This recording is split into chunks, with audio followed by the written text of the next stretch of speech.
மிருதன், தாரை தப்பட்டை, கதகளி, இது நம்மாளு மற்றும் ஒரு நாள் கூத்து ஆகிய படங்கள் பொங்கல் அன்று களத்தில் மோத காத்திருக்கின்றன. மேலே கூறிய படங்கள் வெளியாவதன் மூலம் ஜெயம் ரவி, சசிகுமார், விஷால், சிம்பு மற்றும் அட்டகத்தி தினேஷ் ஆகியோர் தங்களது படங்களின் மூலம் நேரடியாக மோதுகின்றனர். பொங்கலுக்கு இன்னும் 2 மாதங்கள் இருக்கும் நிலையில் இத்தனை படங்கள் வரிசை கட்டி நிற்பது பலத்த போட்டிக்கான அறிகுறியாகவே தோன்றுகிறது.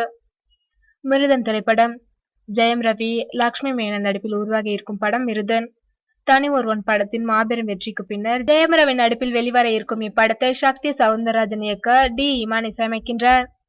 கதகளி பாயம்புலி படத்திற்கு பின்பு விஷால் நடிப்பில் வெளிவர இருக்கும் படம் கதகளி. விஷால், கேத்ரினா தெரேசா நடிப்பில் உருவாகி இருக்கும் கதகளி படத்தை பாண்டியராஜ் இயக்கியுள்ளார். ஹிப்ஹாப் தமிழா இசையமைத்துள்ளார். இது நம்மாளு சிம்பு, நயன்தாரா நடிப்பில் நீண்ட நாட்களாக பெட்டிக்குள் முடங்கி கிடந்த இது நம்மாளு பொங்கல் தேதியில் களமிறங்க இருக்கிறது. தாரை தப்பட்டை கரகாட்டத்தை மையமாக கொண்டு எடுக்கப்பட்டிருக்கும் தாரை தப்பட்டையில் நாயகன் நாயகியாக சசிகுமார், வரலட்சுமி நடித்திருக்கின்றனர். பரதேசி படத்திற்கு பின்னர் பாலா இயக்கியிருக்கும் இப்படத்திற்கு இளையராஜா இசையமைத்திருக்கின்றார்.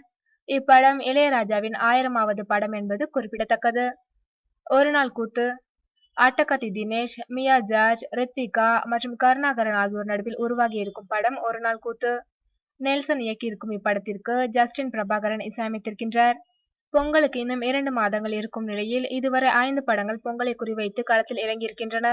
இன்னும் எத்தனை படங்கள் வெளியாக போகின்றன என்பது தெரியவில்லை. எனினும் போட்டி கடுமையாக இருக்கும் என்பது மட்டும் உறுதியாக தெரிகின்றது.